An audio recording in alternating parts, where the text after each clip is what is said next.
natural disasters, climate change, overcrowding.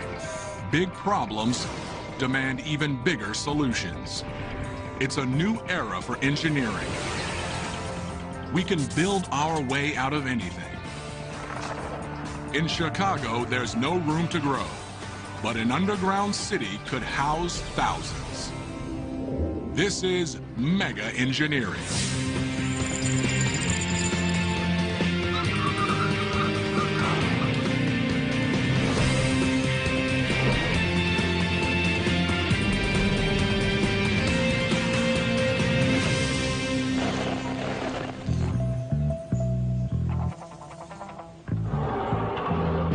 Welcome. Please enter your floor. Minus 78. Going down. This is a Chicago Underground City Express elevator with direct connections to all residences, shops, and offices below level 50.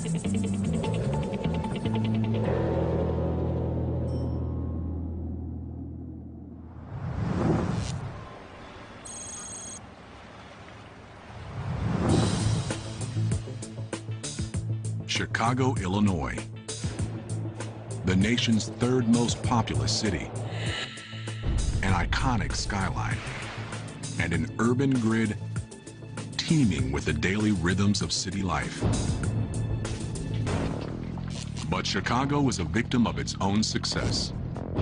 2.8 million people call it home, which means this great metropolis is under a daily assault.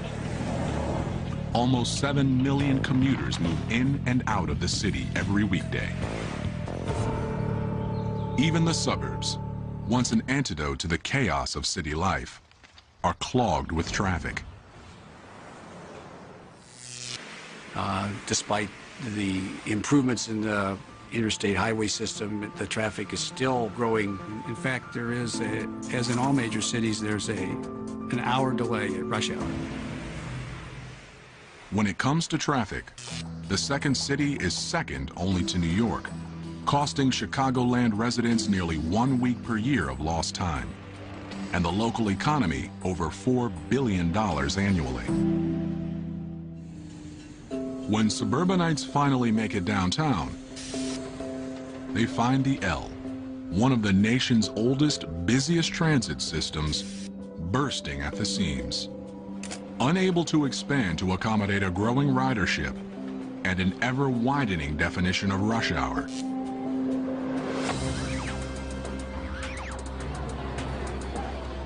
Well, the subway and L stations are only built for 8 cars, so therefore to increase the capacity in the system, it would be necessary to increase the size of the stations, and that would come at a very great expense. Undeveloped land around the city is scarce, so growing out is no longer an option.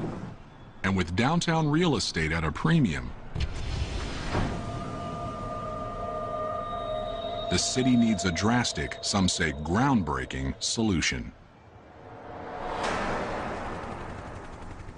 Chicago, already home to some of the nation's tallest buildings, will have to build down. Imagine an underground city directly below the Loop, over 1,300 feet deep, containing nearly 100 floors of apartments, offices, parks, and more. Room enough for tens of thousands of people to live, work, and play.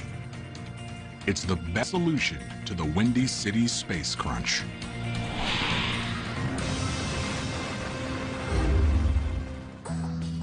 Quite clearly, you can get more people doing something or living or whatever you want to do in this underground space, where now you have very limited space on top.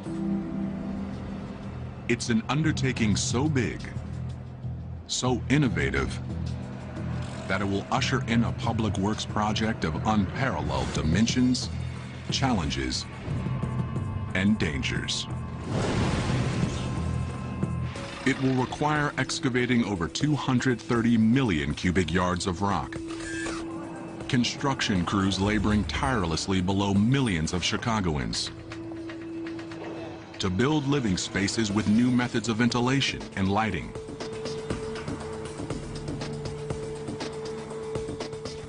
to ensure that the city beneath Chicago succeeds. It won't be easy, but it may be necessary.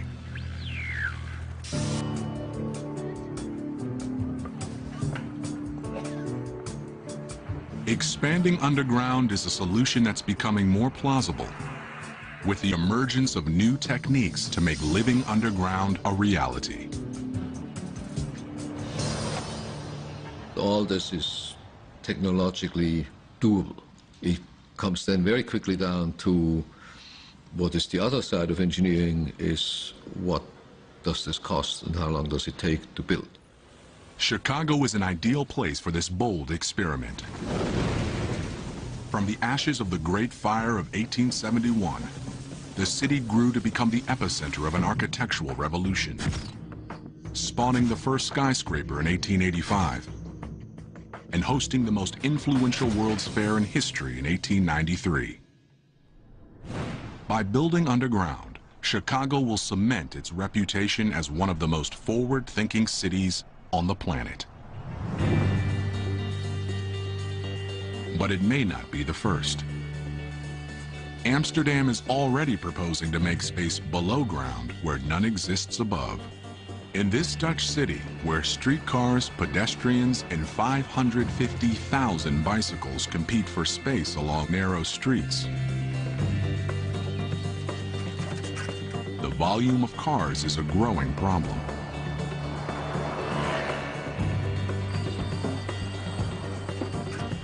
Because Amsterdam is a nice historical town and there is a lot of traffic in the town, you cannot enjoy the town because everywhere there's traffic on the channels, there's traffic on the quays, everywhere there's traffic. Ancient city planners never foresaw a day when their picturesque byways would be overrun with automobiles. Today, there's a movement to get them off the streets. But to do that, while still maintaining Amsterdam's historic charm, it has to look towards a signature feature of its historic past: the city's canals.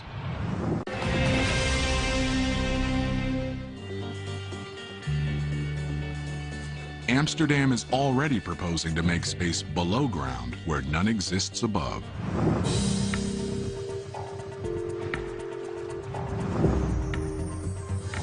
The plan?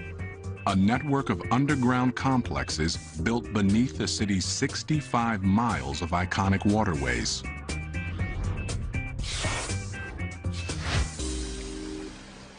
So we thought we bring a lot of functions who doesn't need daylight under the ground. Parking garages, movie theaters, and shops, all built beneath miles of real estate that just happens to be filled with water. Working in the canal space is indeed the best options, because you make from 1 square meter which has no value, you make 6 square meters which has a lot of value, of course. In fact, the plan will convert over 20 square miles of largely untapped space and provide storage for thousands of cars. But building in Amsterdam requires sensitivity to the city's unique architecture. Amsterdam's streets can't be choked with construction equipment. Some are so narrow that the massive trucks needed to build underground won't even fit. We don't want to have any trucks in the town because that gives an awful lot of mess, and we don't want to mess up this nice historical town.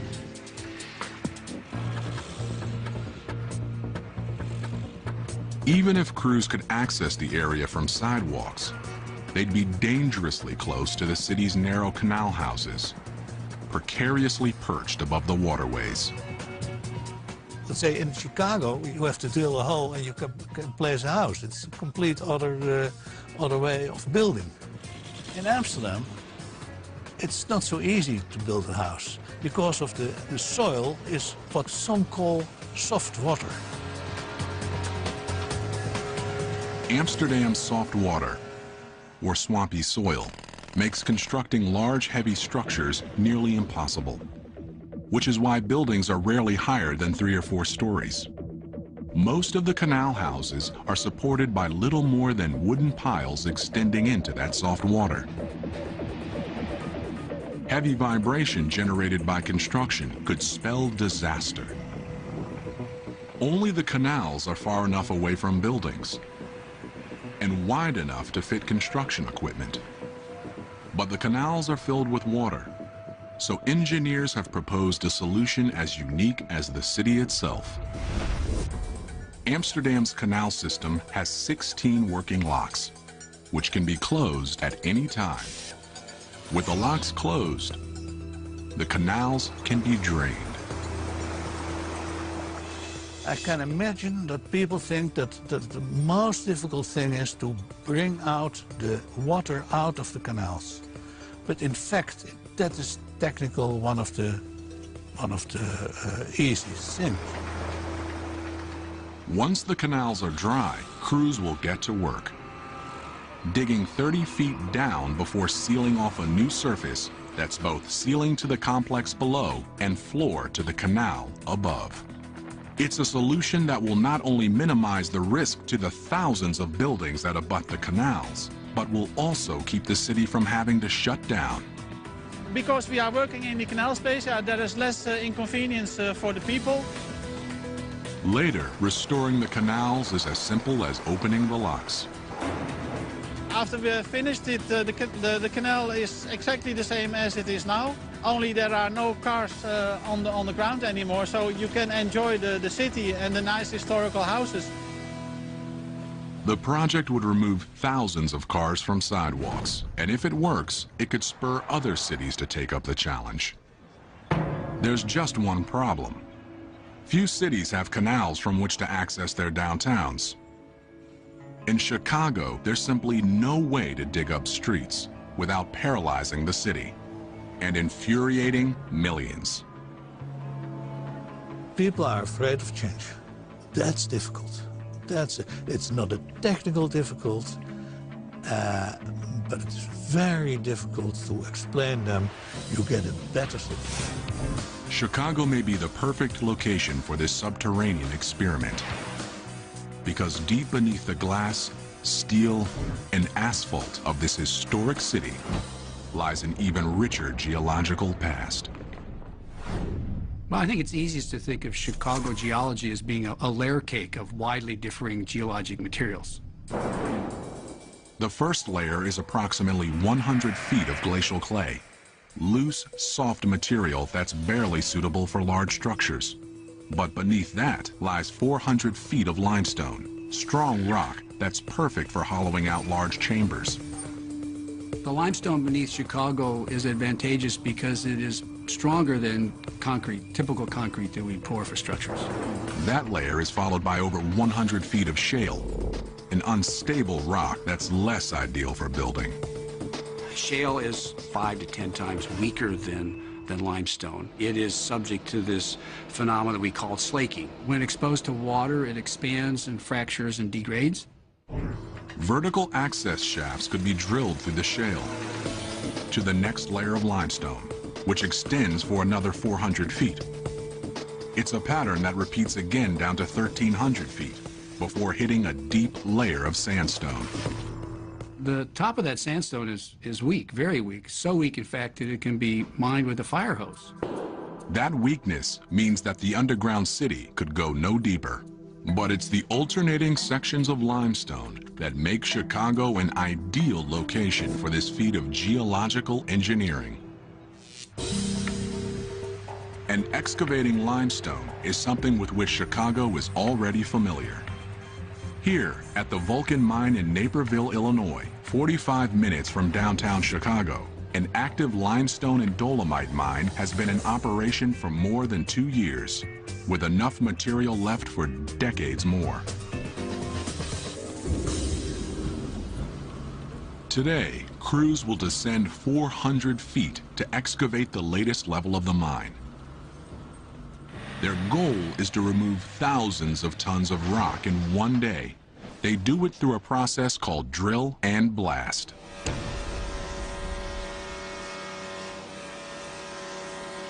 The drilling is taken care of by the Fletcher J352 LS. A 385 horsepower rig bores 16-foot holes into the rock, 59 holes per round, which are filled with explosives, courtesy of the ANFO loader. 2 tanks on this truck hold 5,000 pounds of ANFO, ammonia nitrate coated with fuel oil. This explosive material is injected into the holes via an air hose and set to detonate in sequence. It's a slow, methodical process. Drilling and blasting must be conducted in a strict sequence that involves drilling, loading, evacuation, blasting, ventilation. Difficulty of transporting personnel during evacuation limits the completion to a minimum of 4 to 8 hours per round. Safety is the utmost concern, but the process gets results. The 1,100 pounds of ANFO used in this round dislodges 1,400 tons of material and take a 14-foot layer from the wall. Drilling and blasting creates an open space where once there was a solid mass of rock. It also creates a structural engineering challenge which must be addressed immediately.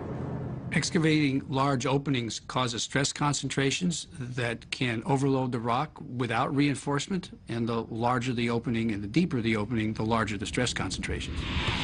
To shore things up, another driller is on the job, boring vertical holes which are then filled with epoxy and steel bars to reinforce the ceiling.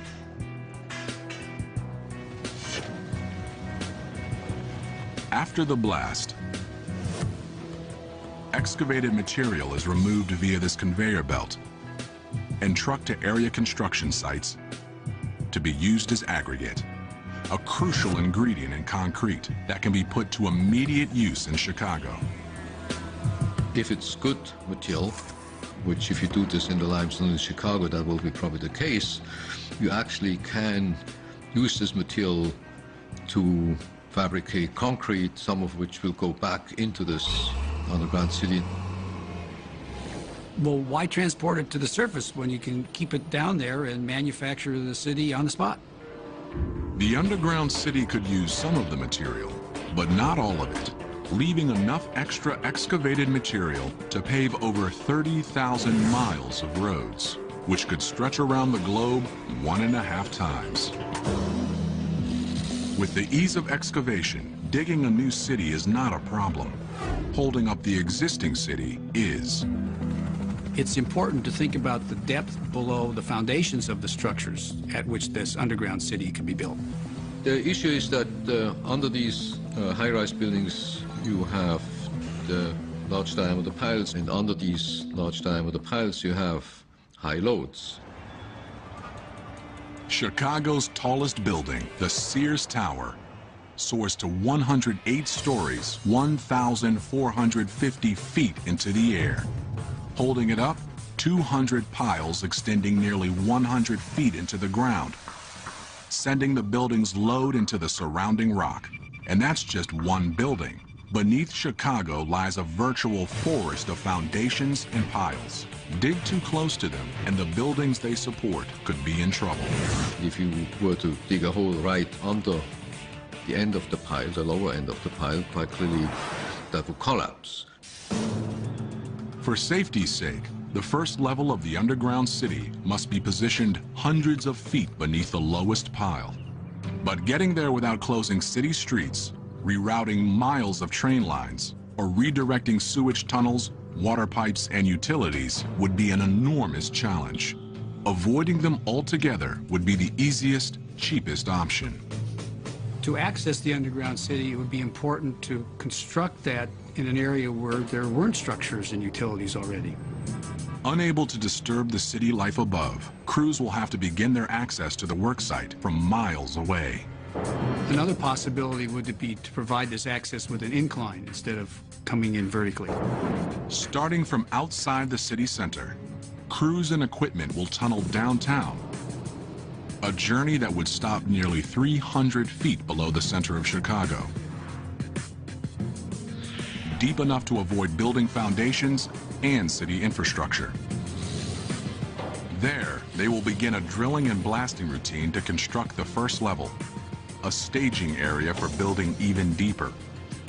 But as they do, they'll have to make sure that the walls of this new subterranean metropolis are strong enough to hold back the water of mighty Lake Michigan. Chicago is famous for two things. It's big and it's cold. But one place that's bigger and colder is Moscow. With 15 million people in the metropolitan area and over 3 million cars causing some of the worst traffic in the world, Moscow's explosive growth is putting it on a crash course with catastrophe.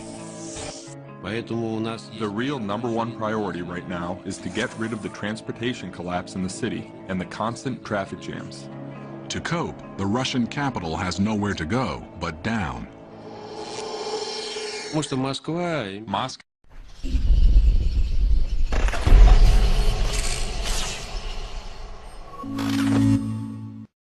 has a historic center. If we want to build anything and not ruin any historic architecture, we have to build underground.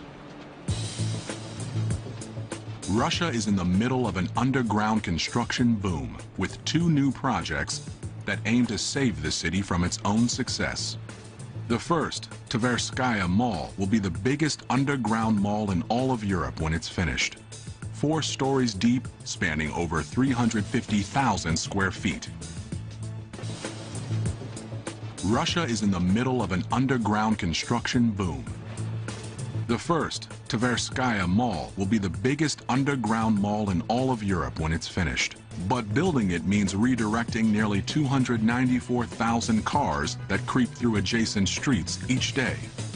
And crews must work perilously close to traffic. The second site, Paveletsky Square, will one day be a 5-story deep shopping and parking complex, integrated with the train station that sits above it. But before that plan is realized, crews must cope with the city's soft, muddy soil. The soft soil doesn't pose a problem when erecting the shorter buildings that are the city's signature, but it's not ideally suited for building underground.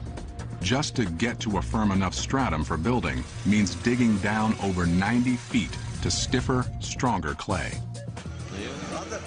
Back at Paveletsky Square, the crew knows those challenges all too well. Digging one giant hole for an underground mall isn't an option. Not when Moscow's loose, muddy soil is so hard to hold back. So today, instead of digging space for the complex and then lining it with concrete walls, they are doing the opposite, building the walls first. That's the job of this excavator. 6 sets of blades dig through the slop, cutting a 2-foot-wide chamber that is almost immediately filled with concrete, forming walls to a complex that is yet to be hollowed out. It's slow and laborious, requiring frequent starts and stops just to clean it. But once the walls are set, crews can continue digging. But the challenge doesn't end after the walls are in place. Digging in a city means rerouting utilities, sewage lines, and other infrastructure. Eventually, crews will be able to hollow out this section of Paveletsky Mall. Like on the other side of the worksite, where crews are now 100 feet deep, lining the walls with steel rebar, concrete, and plastic. With so much water dripping through, the risk of cave-ins is still all too real. That's why these giant poles, 5 feet in diameter, some 200 feet in length, are put in to hold back the walls. Despite their massive size, they're temporary, removed once the entire box is reinforced. Because water always finds the weakest path, engineers must be vigilant, even though Paveletsky Square is half a mile from the Moscow River.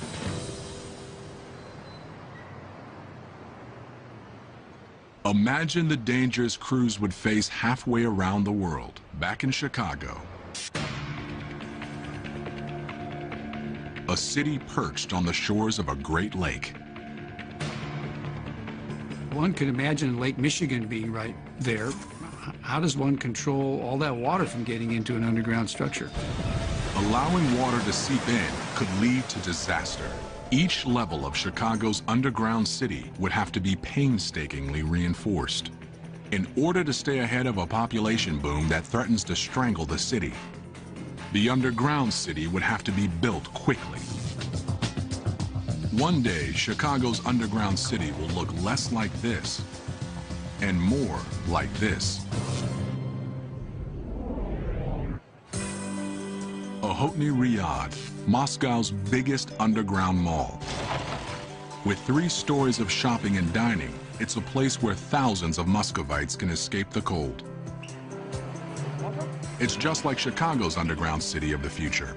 The mall is hidden in plain sight, mere steps from the center of the city. For Chicago's underground city to even begin to approach the comfort of Moscow's underground mall, it will have to address a huge issue. In any mine, air quality is a priority. During construction, engineers can employ a ventilation method in use at the nearby Vulcan mine. This vertical shaft works to pull air in from the mine's access tunnels and directly up, making sure that dust and other contaminants don't linger for too long. This is a system meant to provide comfort and security to dozens of miners working 10-hour shifts. Replace them with thousands of residents living underground 24 hours a day, and the ventilation needs become far more complex. People will have to occupy these spaces for 50 to 100 years, whereas miners occupy the spaces for single digits of years as opposed to multiple decades.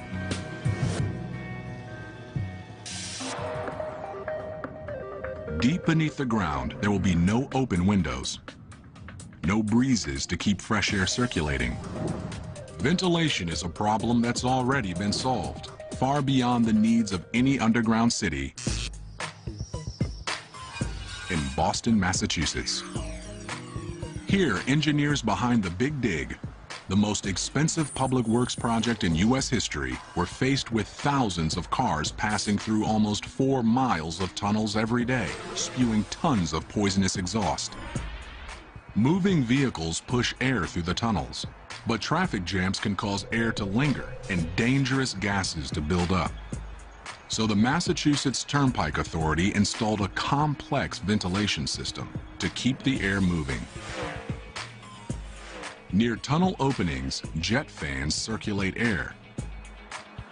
But with some tunnels as deep as 120 feet, Boston had to go to more extreme measures to bring air underground. Deep beneath this building in the heart of Boston lie the lungs of the Central Artery Tunnel System. A building 125 feet tall pulls in fresh air and transfers it to the tunnels below.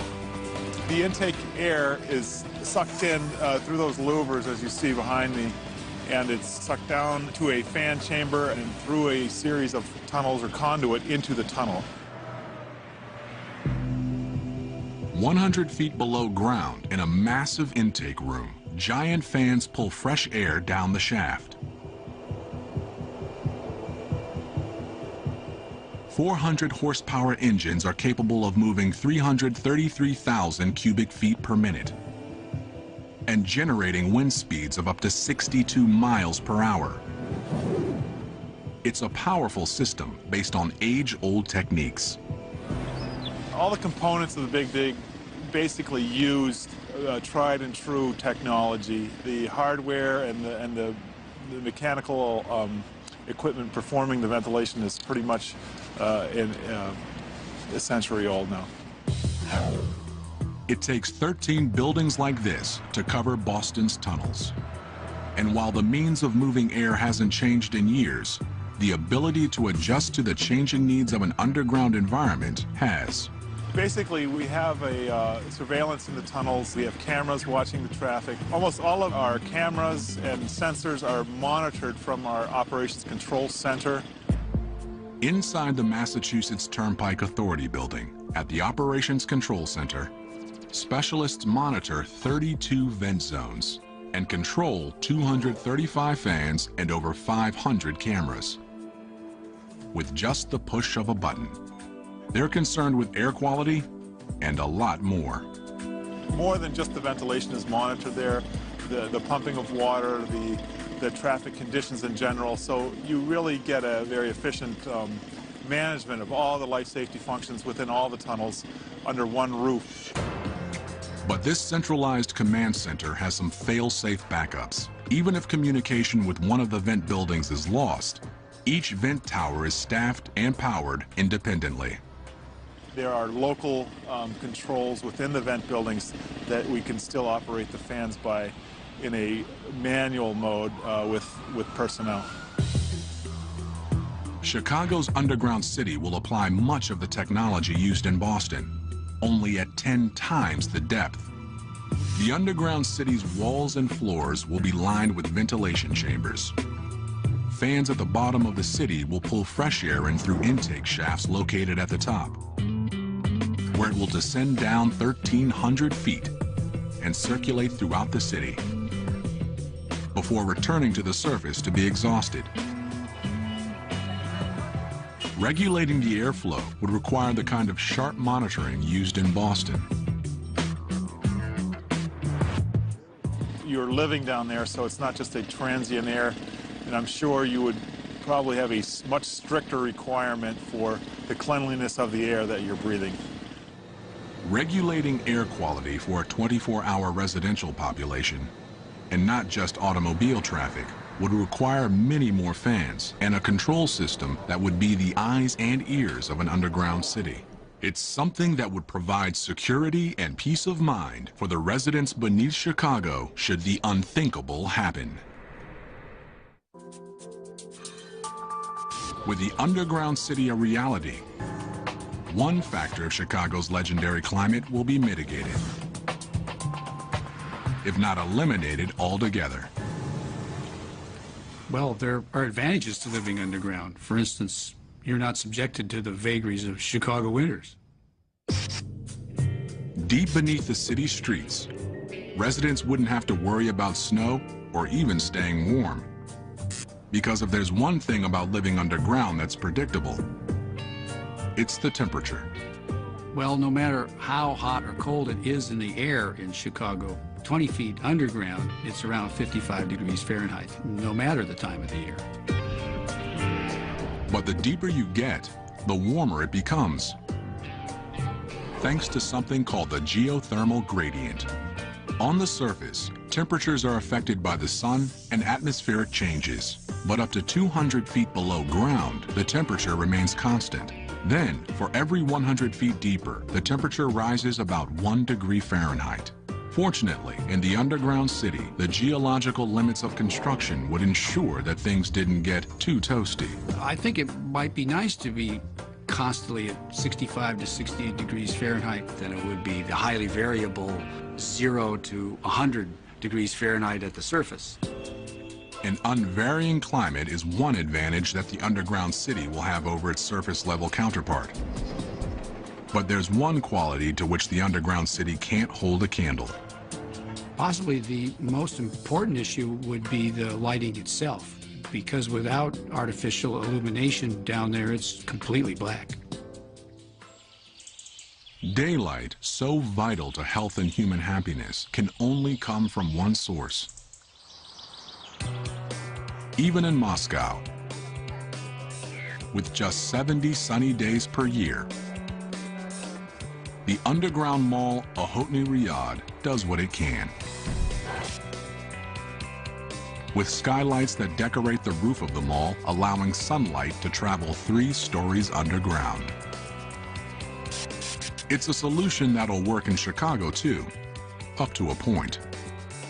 Massive skylights will illuminate the structure's uppermost levels, but deeper down there would be no way for sunlight to reach people. This simple fact would make opting for a life above ground, in spite of Chicago's cold, worth it to many. But if a solution exists, it may be found at Rensselaer's Polytechnic Institute's Lighting Research Center in Troy, New York. Here, researchers focus on light's effects on health and the circadian system, the 24-hour cycle that all humans are programmed to follow. The circadian system wants to see a regular 24-hour pattern. And that is the pattern that we evolutionarily grew up with. It's in the last 100 years that we have electric light that allows us to extend light into the nighttime. But what's also happened in the last 100 years, we live indoors. With that move indoors to offices and homes with electric lighting, humans have disrupted the light-dark pattern that regulates the circadian system. We can be in perfectly good light to see, and yet we can be in biological darkness. You can't necessarily stimulate the circadian system with electric lighting. With only artificial light, the internal clocks of underground citizens would go haywire. The circadian system is a clock that runs all the time anyway. And if you don't have a resetting of that clock, a synchronization of the sunrise, sunset, you can go into this architectural jet lag, as we call it. To maintain this synchronization, engineers will have to design lighting systems that mimic the patterns on the surface. But even these artificial means don't go far enough. Massive skylights will illuminate the structure's uppermost levels, but deeper down there would be no way for sunlight to reach people. This simple fact would make opting for a life above ground, in spite of Chicago's cold, worth it to many. Engineers will have to design lighting systems that mimic the patterns on the surface. But even these artificial means don't go far enough. It is important not just how much light you get, but when you're getting the light and what kind of light you're getting. In the Light Research Center's lab, a test measures light's effects on brain activity. Hooked up to an EEG, a subject is exposed to different wavelengths of light. While all wavelengths stimulate the brain, blue light is the most effective. The reason why we're working with blue light is because we have shown that the circadian system is maximally sensitive to blue light. That may be because the color of the sky has programmed our brains to respond to the blue wavelength of visible light.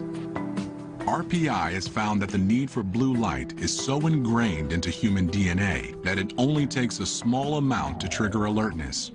So this way you can effectively achieve the same result in reducing melatonin levels or increasing brain activities with less amount of power or with less light. So it's an energy efficient way of impacting the circadian system. That energy savings would preclude the city from having to bathe common areas in blue light or from running ultra-hot lights to simulate sunlight. Instead, residents could take a more personal approach. Blue light is so effective for the circadian system. We can get very low levels of blue light and be able to impact the circadian system. Brief exposure to blue light is as effective as using a more common method for waking up. What you can do is, just like a cup of coffee, you can use light for 15 minutes, 20 minutes to perk you up and to give you some alerting stimulus. There would be lots of opportunities to manipulate that light in such a way that it can provide a sense of daytime and nighttime, can provide a sense of change, and can provide a sense of difference that makes life enjoyable. It's the differences in life that I think we find attractive. It's not only life below Chicago that would begin to improve. At street level, the city will find smaller crowds, less traffic, and a transportation system more able to cope when people are no longer commuting from outside of the city, but from underneath it. Well, the city could be beautified if much of it were placed underground. Placing the major functions underground will allow us to think more expansively of the most appropriate uses of the surface land. That's just what happened in Boston after the Big Dig. The city has been knitted together again, if you will. Some of the surface land has been reclaimed for public use versus having an elevated highway on it. There are now parks where there were steel structures before. Those above-ground improvements could go a long way towards generating support to expand the underground city. But continuing to hollow out the ground beneath Chicago's skyscrapers could be met with opposition. So the underground city will have to navigate uncharted territory. Well, the state of Illinois owns the lake bottom from the shore outward, and there are no buildings there. Perhaps it might be a great deal less expensive and more quickly realized to actually excavate the underground city indexed over by the lakeshore. By connecting a new network of underground chambers to the existing underground city, urban planners could create a mirror image of the city beneath the lake. In terms of changing the way in which the world thinks of Chicago, it might move it out of the realm of its current beautiful vertical skyline to thinking about maybe its underground skyline. There's just one problem. The first part of the underground city was built without anyone living there. The challenges that once only affected crews could now have an impact on thousands of permanent underground residents. You'll never be able to see the complete picture underground as you will above ground. So the unknowns are basically higher, and you have to deal with that during construction. Most important issue to address would be the possibility of any types of historic gas deposits that are located there.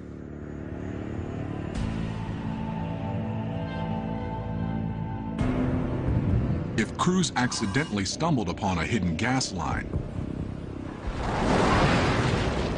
the consequences could be disastrous. Evacuation plans would share much in common with those in place for skyscrapers.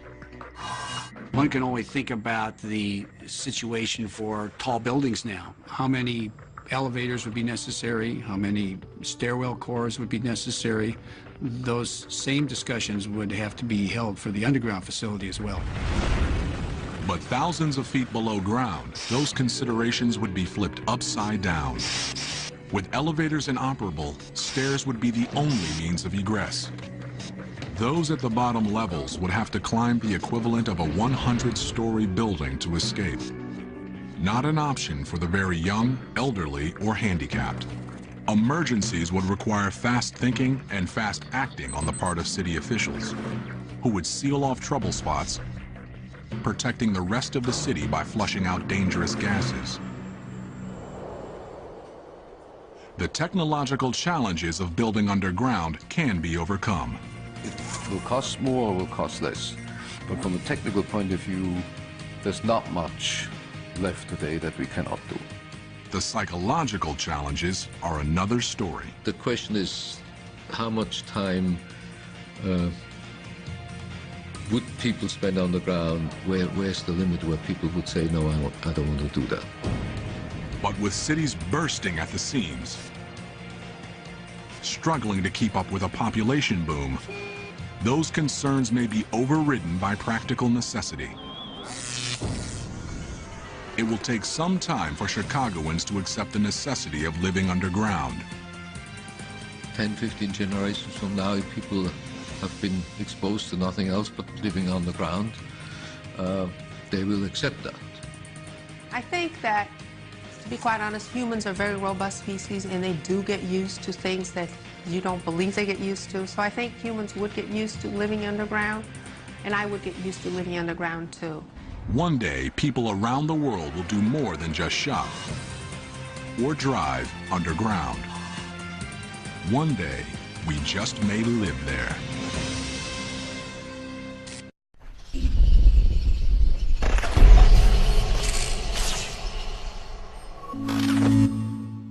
Taking so big, so innovative, that it will usher in a public works project of unparalleled dimensions, challenges, and dangers.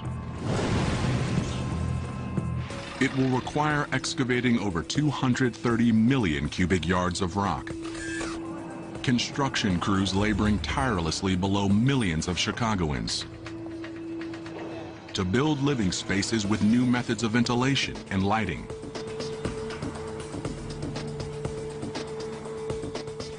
to ensure that the city beneath Chicago succeeds. It won't be easy, but it may be necessary.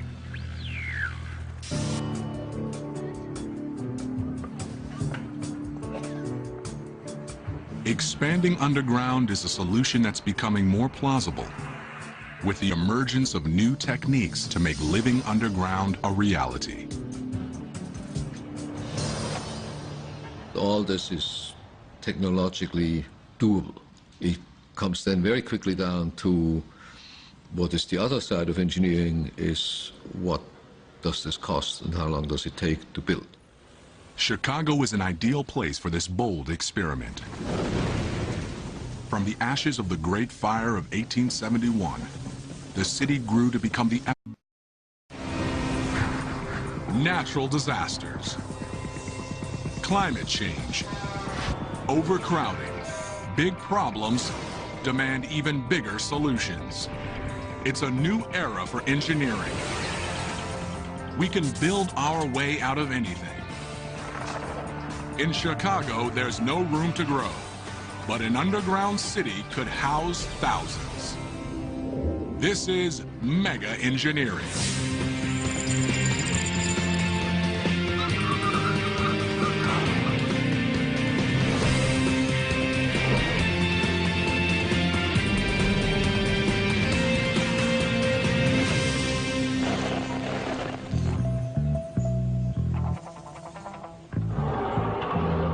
Welcome.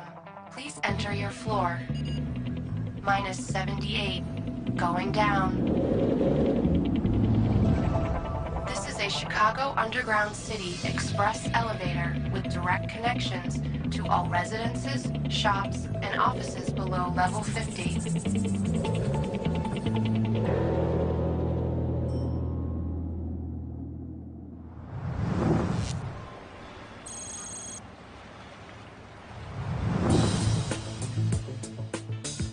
Chicago, Illinois, the nation's third most popular.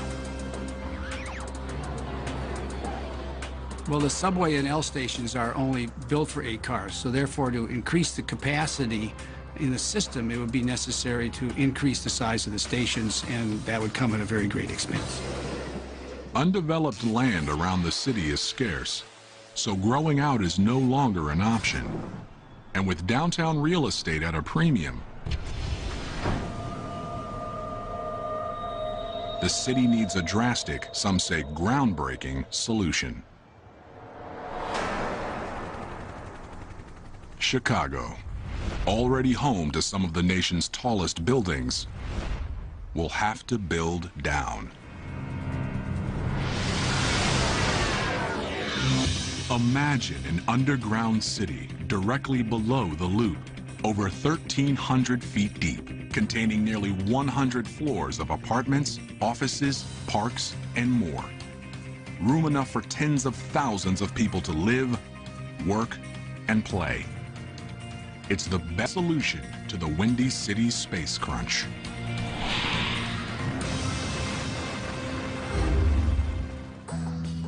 Quite clearly you can get more people doing something or living or whatever you want to do in this underground space, where now you have very limited space on top. It's an underground city, an iconic skyline, and an urban grid teeming with the daily rhythms of city life. But Chicago is a victim of its own success. 2.8 million people call it home, which means this great metropolis is under a daily assault. Almost 7 million commuters move in and out of the city every weekday. Even the suburbs, once an antidote to the chaos of city life, are clogged with traffic. Despite the improvements in the interstate highway system, the traffic is still growing. In fact, there is, as in all major cities, there's an hour delay at rush hour. When it comes to traffic, the second city is second only to New York, costing Chicagoland residents nearly 1 week per year of lost time, and the local economy over $4 billion annually. When suburbanites finally make it downtown, they find the L, one of the nation's oldest, busiest transit systems, bursting at the seams. Unable to expand to accommodate a growing ridership and an ever-widening definition of rush hour, epicenter of an architectural revolution, spawning the first skyscraper in 1885, and hosting the most influential World's Fair in history in 1893. By building underground, Chicago will cement its reputation as one of the most forward-thinking cities on the planet. But it may not be the first. Amsterdam is already proposing to make space below ground where none exists above.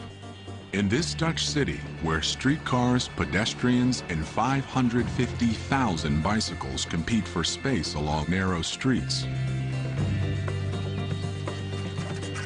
the volume of cars is a growing problem.